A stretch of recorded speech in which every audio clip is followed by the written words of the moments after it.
बहनों और भाइयों, मैं हूं आपका होस्ट जटाशंकर पंडित जी। आज इस एपिसोड में रामचरितमानस के बालकांड में खल वंदना की दोहा उदासीन अरि मीत हित सुनत जरहि खल रीति जानी पानी जुग जोरी जन बिनती करे सप्रीति की व्याख्या की जाएगी। चलिए शुरू करते हैं। उदासीनता का अर्थ और महत्व। उदासीनता एक जटिल मानसिक अवस्था है जो व्यक्ति की मानसिकता, भावनात्मक रुझान और सामाजिक व्यवहार को प्रभावित करती है। इसे एक ऐसी स्थिति के रूप में समझा जा सकता है जहां व्यक्ति किसी स्थिति, घटना या व्यक्ति के प्रति अनुत्तरदायी या उदासीन होता है। इस अवस्था का अध्ययन करते समय यह आवश्यक है कि हम न केवल इसकी मानसिक प्रकृति को समझें बल्कि इसके सामाजिक और व्यवहारिक पहलुओं पर भी ध्यान दें। कई बार उदासीनता एक बचाव तंत्र के रूप में कार्य करती है, जहां व्यक्ति नकारात्मक भावनाओं और तनाव से बचने के लिए भावनात्मक दूरी बना लेता है, जबकि यह अधिकतर एक व्यक्तिगत मानसिक अवस्था है। यह सामाजिक संबंधों और इंटरैक्शन पर भी महत्वपूर्ण प्रभाव डालती है। उदासीन व्यक्ति स्वाभाविक रूप से अपने आसपास के लोगों के प्रति संवेदनहीन हो जाते हैं, जिससे उनके संबंधों में टकराव, अविश्वास और दूरियों का निर्माण होता है। उदासीनता का महत्व इस बात में निहित है कि यह व्यक्ति के निर्णय लेने की क्षमता, समस्या समाधान की इच्छा और सामाजिक सहभागिता को प्रभावित करती है। जब व्यक्ति किसी परिस्थिति के प्रति उदासीन होता है तो वह सक्रिय रूप से समस्या का समाधान नहीं चाहता, जिसके परिणामस्वरूप न केवल व्यक्तिगत विकास में बाधा उत्पन्न होती है बल्कि यह समाज के लिए भी हानिकारक हो सकता है। इस प्रकार यह स्पष्ट है कि उदासीनता केवल एक मानसिक स्थिति नहीं है बल्कि एक व्यवहारिक प्रवृत्ति है जो विभिन्न सामाजिक संदर्भों में अपना स्थान बनाती है। दुष्टों की मानसिकता और प्रतिक्रिया। दुष्टों की मानसिकता का अध्ययन करना एक जटिल प्रक्रिया है जो विभिन्न मनोवैज्ञानिक पहलुओं को उजागर करती है। ऐसे व्यक्ति अक्सर दूसरों की भावनाओं और जरूरतों की अनदेखी करते हैं, जिससे उनके आसपास के लोगों के साथ संबंधों में तनाव उत्पन्न होता है। दुष्ट व्यक्ति सामान्यतः आत्मकेंद्रित होते हैं और अपनी इच्छाओं और लक्ष्यों को दूसरों की भावनाओं और विचारों पर प्राथमिकता देते हैं। यहाँ तक कि जब उन्हें प्रत्यक्ष आलोचना या वेदना का सामना करना पड़ता है, तब भी वे इसे अपने खिलाफ एक व्यक्तिगत हमले के रूप में लेते हैं, जिससे उनकी प्रतिक्रियाएं अक्सर उग्र या नकारात्मक होती हैं। ऐसे व्यक्तियों की उदासीनता का एक महत्वपूर्ण कारण यह है कि वे आमतौर पर अपने कार्यों के परिणामों के प्रति अज्ञेय होते हैं। जब वे दूसरों की भावनाओं को नजरअंदाज करते हैं तो यह उनके व्यवहार को प्रभावी ढंग से प्रभावित करता है। दुष्ट लोग अक्सर मॉकिंग, अपनाए गए अनैतिक व्यवहार और दुर्व्यवहार के जरिए अपनी शक्ति का प्रदर्शन करते हैं। इस आचरण का असर न केवल उनके व्यक्तिगत संबंधों पर बल्कि उनके सामाजिक दायरे पर भी होता है।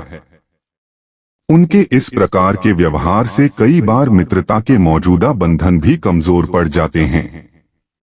दुष्टों की मानसिकता का विश्लेषण करने पर यह स्पष्ट होता है कि उनकी उदासीनता वास्तव में बाहरी परिस्थितियों और लोगों को प्रभावित करने में एक प्रमुख कारक होती है।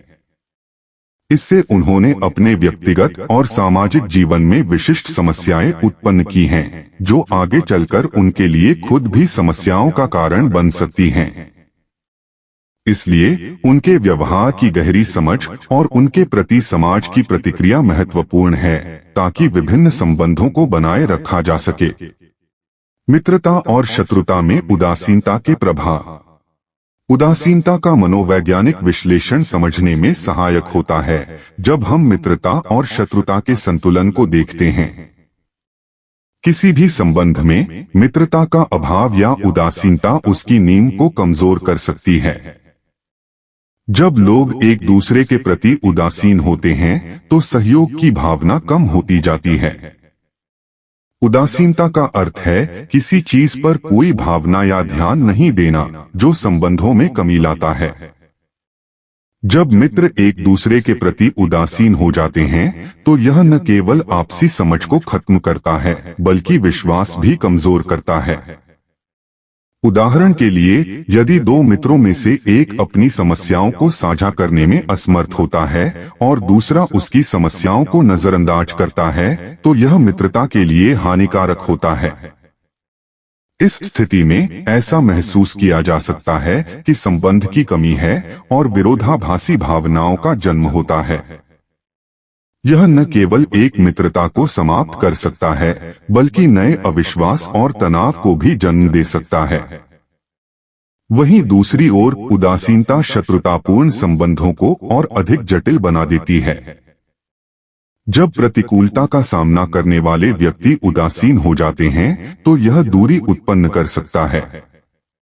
उदासीनता की स्थिति में शत्रुता की भावना और भी गहरी हो जाती है क्योंकि एक व्यक्ति की अपने प्रतिकूल के प्रति कोई सक्रिय प्रतिक्रिया नहीं होती। इससे न केवल भावनाओं का चक्रव्यूह बढ़ता है बल्कि स्थितियों की जटिलता भी बढ़ जाती है। अतः उदासीनता का प्रभाव एक ऐसी स्थिति पैदा कर सकता है जहां मित्रता का निर्माण मुश्किल होता है और शत्रुता का जाल और भी घना हो जाता है। उदासीनता के खिलाफ संघर्ष, जन की विनय। उदासीनता के खिलाफ संघर्ष एक महत्वपूर्ण कार्य है जो समाज में सकारात्मक परिवर्तन लाने की दिशा में महत्वपूर्ण भूमिका निभा सकता है। दुष्टों की उदासीनता का सामना करने के लिए व्यक्ति को प्रेमपूर्वक और विनम्रता से संपर्क करना आवश्यक है। यह प्रक्रिया सांस्कृतिक संवेदनशीलता और समझदारी के साथ शुरू होती है।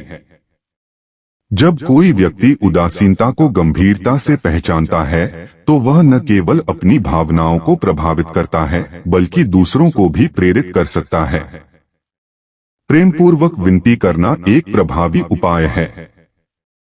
जब हम दुष्ट व्यक्तियों को अपने कार्यों के परिणामों के प्रति जागरूक करते हैं तब हम उन्हें समझाने का एक मार्ग प्रदान करते हैं। संवाद करते समय यह आवश्यक है कि हम ध्यान से उनकी बात सुनें और उनकी चिंताओं को समझने का प्रयास करें। इसके लिए सहानुभूति और मानवीय दृष्टिकोण अपनाना जरूरी होता है। इस प्रकार का संवाद उन लोगों को आमंत्रित करता है जो पहले उदासीनता दर्शा रहे थे और उन्हें इसमें भाग लेने के लिए प्रेरित करता है। इसके अलावा सामाजिक संगठनों और समूहों का भी इस संघर्ष में महत्वपूर्ण योगदान होता है। सामूहिक प्रयासों के माध्यम से उदासीनता के खिलाफ जागरूकता श्रृंखला का निर्माण किया जा सकता है। विभिन्न समुदायों में कार्यशालाएं, सेमिनार और अभियान चलाने से लोग एक दूसरे के प्रति अधिक जागरूक हो सकते हैं और प्रभावी तरीके से परिवर्तन की दिशा में कदम उठा सकते हैं। अंत में उदासीनता का सामना करने के लिए प्रेमपूर्वक विनय और सामूहिक बलिदान दोनों आवश्यक हैं। इस प्रक्रिया के माध्यम से समाज में सकारात्मक बदलाव लाने का एक वास्तविक अवसर प्रस्तुत होता है। बस आज का एपिसोड यहीं समाप्त करते हैं। अगले एपिसोड में अगली व्याख्या के साथ उपस्थित होंगे। यदि यह व्याख्या आपके हृदय को कहीं स्पर्श कर जाए तो आभार रूप में आप इसे शेयर और लाइक करना बिल्कुल भी न भूलें। इस भगवत कार्य को जन जन तक पहुंचाने में हमारा सहयोग करें। धन्यवाद। इसी आशा के साथ आपसे विदा लेता हूं। जय जय सीताराम।